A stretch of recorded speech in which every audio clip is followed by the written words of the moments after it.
I've been really on my own when I think about it. Yeah, my house is not a home when I think about it. I've been feeling so alone when I think about it. Yeah, nobody really got me when I think about it. I'm really on my own when I think about it. We got Mr. Ballin', we got frightening proof can live a past life. Let's jump up in it. There are certain stories that legitimately just seem too strange to be true. And today's story is definitely one of those. But if you get to the end of this video, you will see that a major American educational institution fact-checked this story really aggressively, and it held up. It really happened. So go into today's very wild story with an open mind. But before we get into that story, if you're a fan of the strange, dark, and mysterious delivered in story format, then you've come to the right place because that's all we do, and we upload once a week. So if that's of interest to you, please offer to read the like button a bedtime story, but badly mispronounce every fourth word. Also, please subscribe to our channel and turn on all notifications so you don't miss any of our weekly uploads. Okay, let's get into today's story. Let's get it.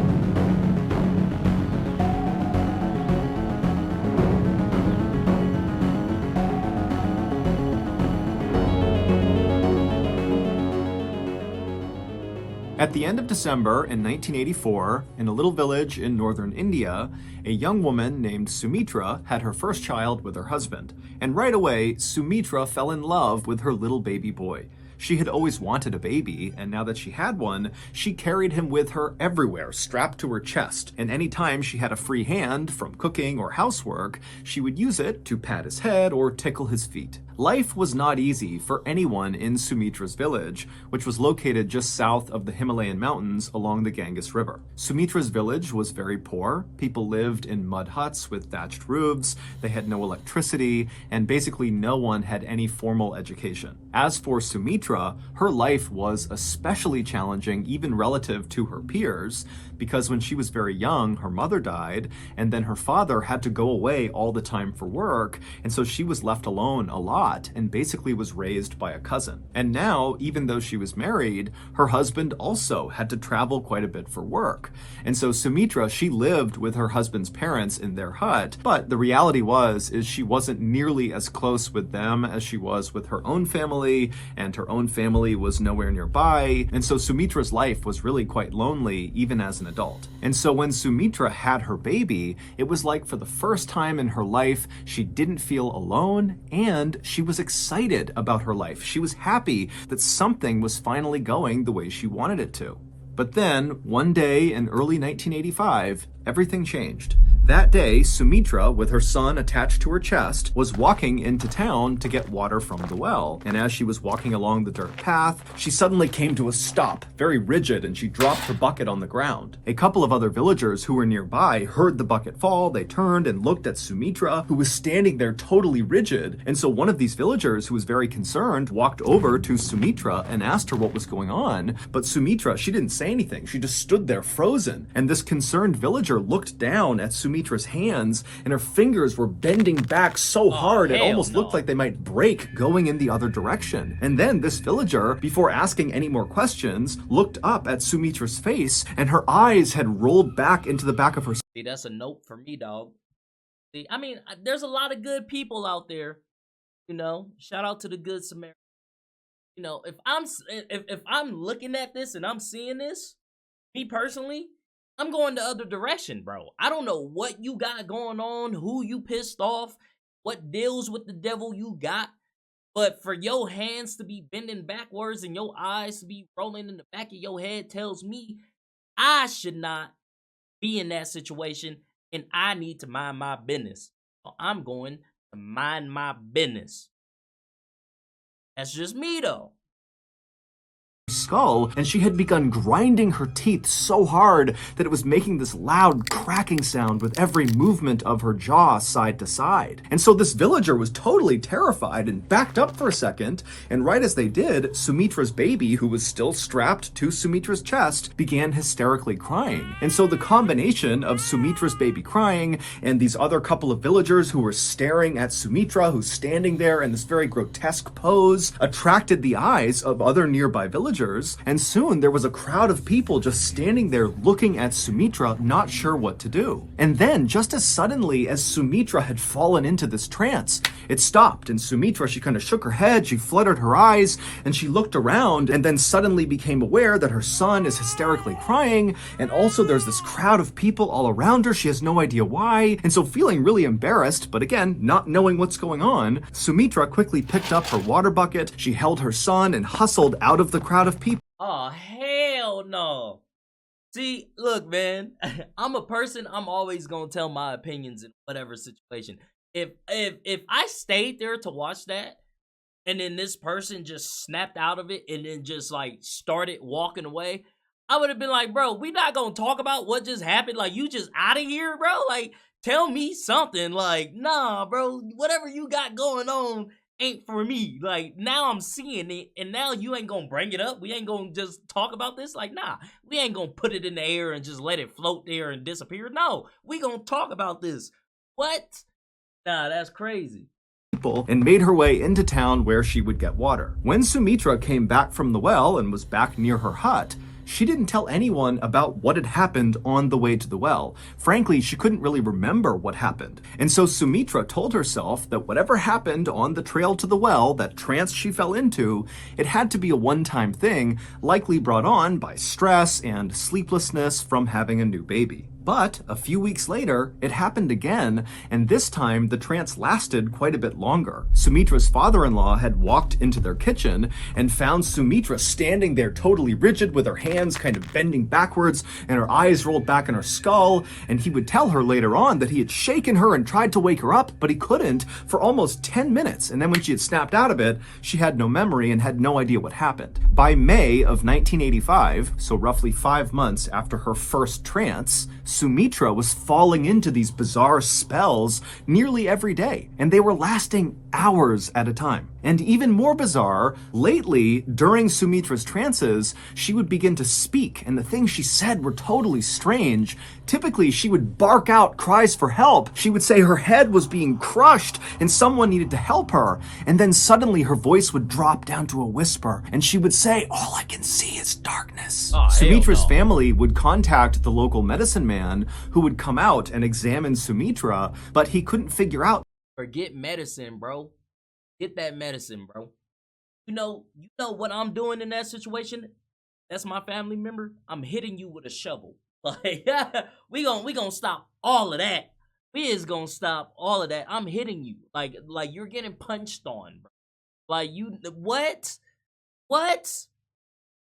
You over here crying out for help and then whispering, and then your fingers bending and stuff. Like, nah, bro, I got a punch on you. I'm sorry, I got a punch on you. Like, What was wrong with her? Besides her trances, there seemed to be absolutely nothing wrong with her. She was the picture of good health. And then, on July 16th, 1985, so roughly 6 months into these trances, Sumitra would fall into another trance while she was cooking, and during this trance, she would speak. Except when she spoke, she was very calm, and she just said, "In 3 days, I'm going to die." By this point, Sumitra was terrified of whatever was happening to her, and she was totally exhausted, and so was her family. Sumitra had stopped caring for her son, who was now about 8 months old, because she was afraid that at any moment she could fall into a trance and accidentally hurt him. And so her mother-in-law had basically become the boy's mother, and also Sumitra's husband, who was the primary breadwinner for the family,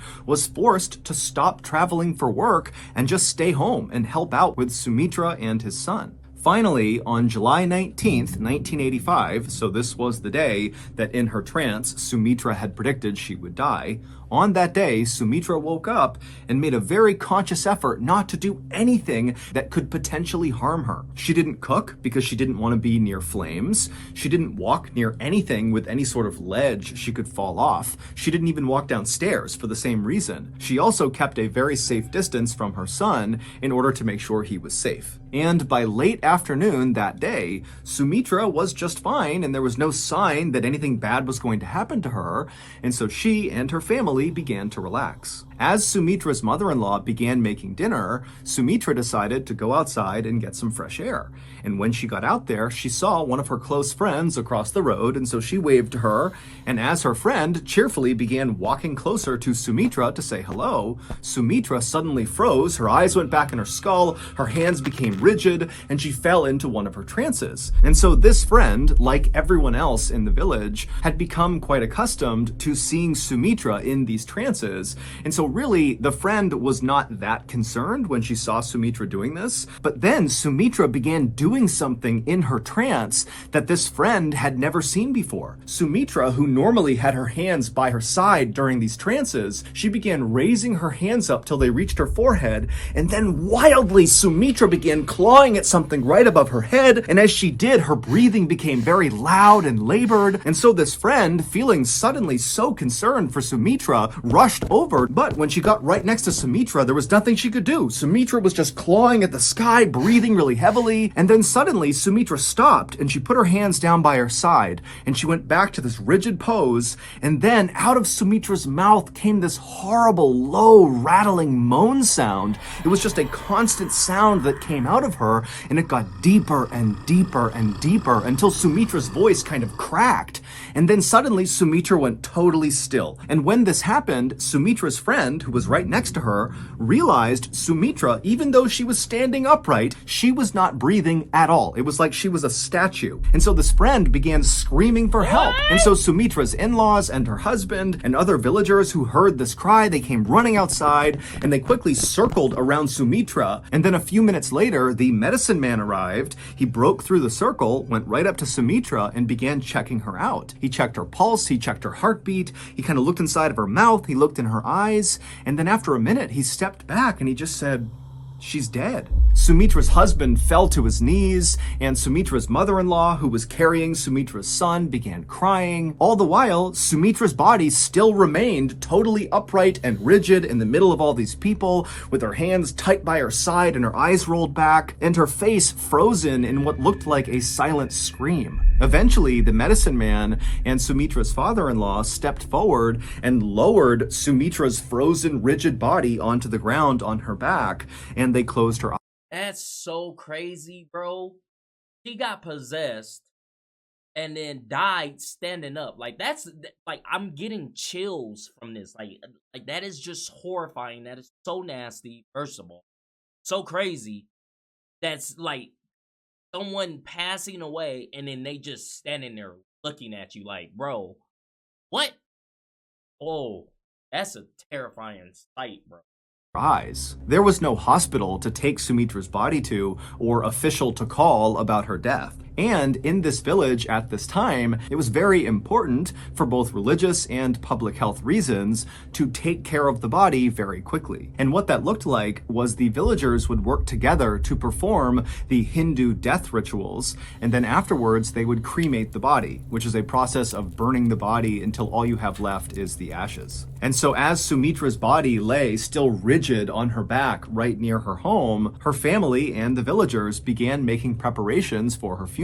Sumitra's mother-in-law and some women from the village began scrubbing down Sumitra's body, as well as putting essential oils on her face, and other villagers who were not a part of that went off to find wood for a fire. The villagers weren't talking much, and a lot of the women were crying, but it wasn't just grief they were feeling, it was also fear. They all knew about Sumitra's trances, they happened all the time for months, but what the villagers couldn't wrap their heads around was the idea that during one of these trances, Sumitra had accurately predicted her own death. And so now the villagers couldn't help but think that dark forces were at play here, that maybe Sumitra was possessed, and now whatever had possessed her and killed her is somewhere in the village. And so that night, as the sun started to go down, normally kids would be out playing in the village, but their parents said, no, come inside, it's not safe outside. And so for the most part, the only people who were outside that night were the women who were still cleaning and prepping Sumitra's body for her funeral. And at some point, one of the women who was doing this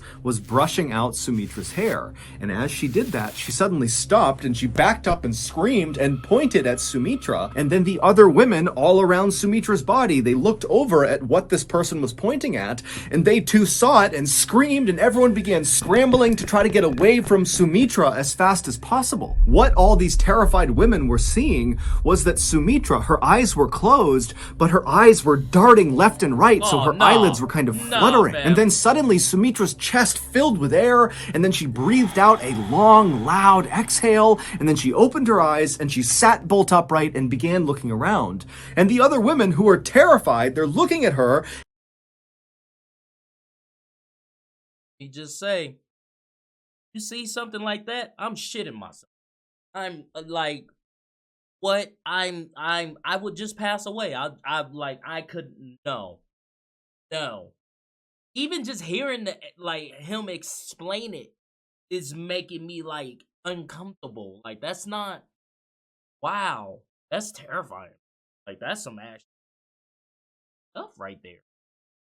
And they were struck by how completely healthy and normal Sumitra now looked, even though for the past 45 minutes, she didn't have a heartbeat and was totally pale and looked completely dead. Sumitra wiped the essential oils from her face, and then she stood up, and as she did, the medicine man, he had heard all the commotion and ran over, and he ran to Sumitra and kind of assisted her and got her to stand on her feet because she was a little bit wobbly. And then the medicine man performed a checkup on Sumitra, checking her heartbeat, her pulse. He looked in her mouth, he looked at her eyes, and then he asked Sumitra, how are you feeling? And Sumitra said, I'm okay. And then the medicine man, he kind of turned to face this now huge crowd of onlooking villagers, and the medicine man had a big smile on his face, and he said, you all have just witnessed a miracle. Sumitra is back from the dead. Miracle my ass, bro. That's the devil. Sumitra's husband and her in-laws were too shocked to say anything or really even react. But then suddenly, Sumitra's husband was overcome with joy and he ran forward to hug Sumitra. But as Sumitra turned and saw him coming towards her, she backed up suddenly and put her hands out to protect herself from her husband. And immediately the medicine man, he kind of stepped in between the husband and Sumitra and he patted the husband. All right, I got a question, right? So my question is, someone you love passes away, right? And then they come back from the dead. Would you still love them? Like, the same?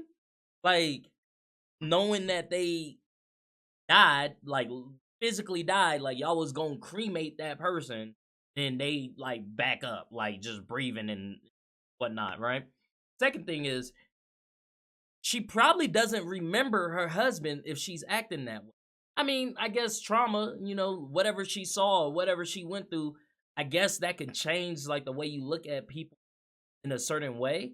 But it seems like she doesn't know him, because if someone's running at you that you love, you embrace. Am I right or am I wrong? Right? Crazy stuff to think about. On the shoulder and said, she's been through something very traumatic. You need to give her time and space to recover. And everybody in the village who saw this happen, they were accustomed to whenever Sumitra fell into one of her trances, when she came out of them, she oftentimes was a little bit confused. And so they all just kind of assumed that this is what was happening, but on a bigger scale. This is a really intense trance they've seen, but she's just confused. She'll be okay soon. And so the villagers dispersed, and the medicine man assisted Sumitra back into her hut, and he got her in her bed where she fell asleep. And then afterwards, the medicine man reassured Sumitra's husband and her in-laws that Sumitra, when she woke up, she'd likely be just fine, but he would come by and he would do another thorough medical exam on her just to make sure. And the next morning, when Sumitra woke up, she did seem a lot better. When she left her bedroom, she seemed far less confused than she had been the night before. But as soon as Sumitra saw her husband and her in-laws, she got so scared she just bolted from her hut and started running away. And so the medicine man who had just come by to do his thorough checkup, he saw her take off, and so he began chasing her, as well as Sumitra's husband and father-in-law. They took off after Sumitra.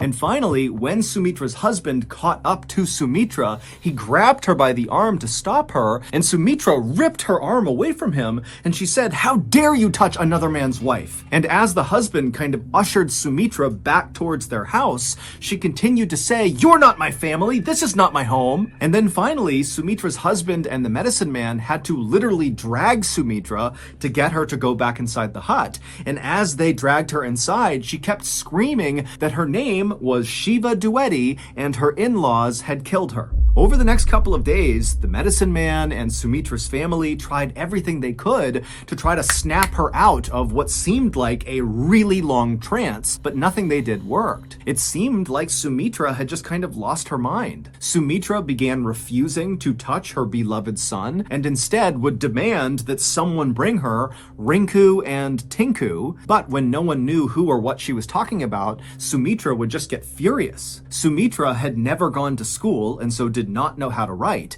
but now suddenly in this new trance that she was in, Sumitra would go inside of her bedroom and write these long, totally unhinged sounding letters to total strangers, asking them to come please take her home. And when she wasn't doing that, she was typically outside in the courtyard looking at a scar on her foot, wondering how she got it. Sumitra also began wrapping her sari, which is a type of dress fabric, in a new and strange way around her head. She also refused to eat off of any dishes that her family had previously used, and her voice began to sound different. It was higher pitched and much faster, and the way she spoke was always so rude. And so eventually, Sumitra's husband and her in-laws and everybody in the village just kind of resigned themselves to the fact that when Sumitra had not had a heartbeat for 45 minutes when she died, during that time, she likely suffered serious brain damage, or at a minimum, when she kind of came back from the dead, she suffered some kind of psychological break.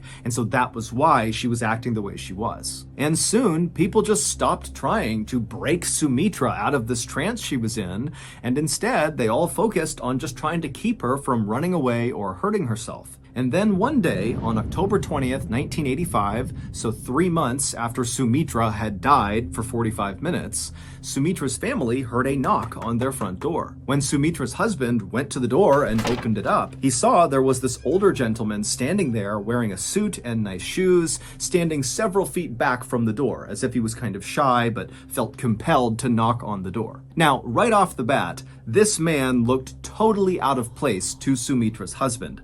Nobody in this village wore suits or nice shoes. In fact, most people, including Sumitra and her family, didn't even wear shoes. But even stranger than what this man was wearing was what he was clutching against his chest. He had this huge leather-bound book with gold trim around the edges that he was holding onto very tightly as if it was very important. And so finally, this strange man, who was visibly nervous and rocking back and forth, began to speak. But his voice was so low, Sumitra's husband had to lean forward just to hear him. The man said his name was Ram Tripathi, and he wanted to know if there was a young woman living in this home who had recently begun acting differently. Sumitra's husband had no idea who Ram Tripathi was. He didn't know this guy. He certainly didn't know where he came from. But what was going through his head was, how is this stranger who's dressed in a funny way, who's got this weird book, how is he aware of the issues my wife is having? And so after a long pause, Sumitra's husband just kind of looks Ram Tripathi up and down a couple of times and then says, "Wait right here, I'll be right back." And then Sumitra's husband turned around, he walked through the hut into Sumitra's bedroom, and kind of matter-of-factly, he said to Sumitra, who was sitting there writing another letter, that there's a strange man outside named Ram Tripathi, and he's asking about you. Sumitra's husband expected Sumitra to just turn and look at him with a blank stare, like she had been doing the last few days.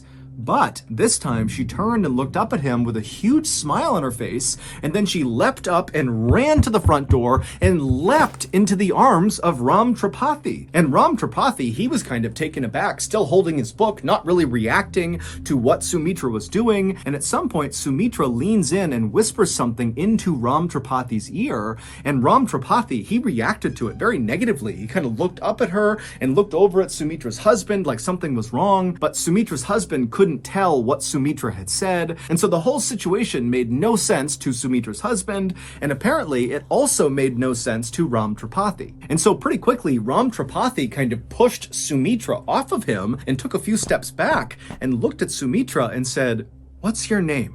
And Sumitra is now looking at Ram Tripathi with a look of anger and betrayal on her face, and she says, "My name is Shiva Dwivedi." Ram Tripathi, after hearing this, did not respond, and instead just kind of gestured over to a low wall just outside of their house for he and Sumitra to go sit down on. And so he walked over, and Sumitra followed him. They sat down, and Sumitra's husband, he walked over, but he stayed a couple of feet back standing up. And once Ram Tripathi was sitting down, he lowered his big leather-bound book and he opened it up, and inside were all these photographs. And right away, Ram Tripathi pointed at one of the pictures, which contained a bunch of people in it, and he turned to Sumitra and he said, "Can you identify who's in this photo?" And Sumitra, she looked at the photo and immediately began rattling off names that were all correct. These are people that Sumitra's husband, he's looked over, and he's got no idea who the people are in that photo. And so after Sumitra correctly identifies that photo, Ram Tripathi turns the page, he picks out another photo,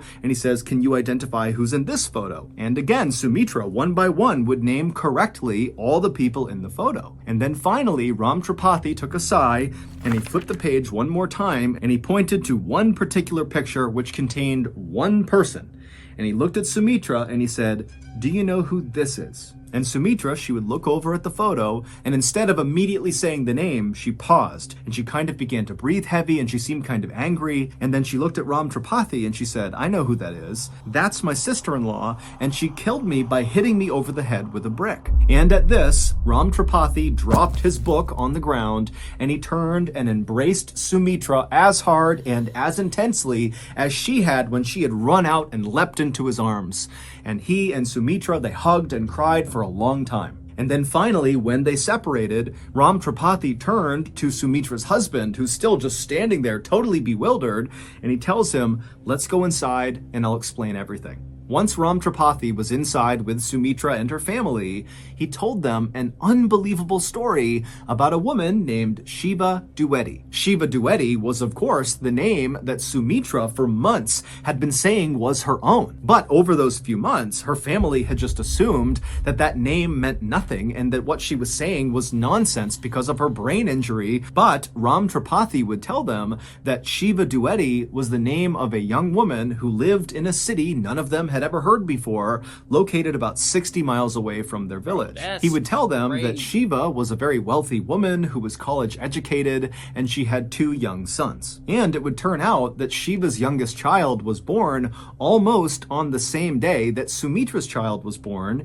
in December of 1984. But unlike Sumitra, who after the birth of her child felt like her life got so much better, she loved her family, she was excited about the future, for Shiva, it was the opposite. When her first child arrived, it was like her life got worse and worse and worse. Shiva's in-laws had grown to hate her. They didn't like that she was so well educated, and they hated the family she came from. And so by early 1985, when by this point Sumitra was regularly falling into those trances with her eyes rolling back and her teeth gnashing, the tension and fighting in Shiva's home, 60 miles away, was reaching an almost unbearable level. Shiva began writing these long letters that she would send to her family far away, where she would detail waking up almost every night with nightmares, screaming. And in May of 1985, which is when Sumitra began speaking during her trances, Shiva got into the biggest fight she had ever gotten into with her in-laws about attending a family wedding. And on the night of May 18th, 1985,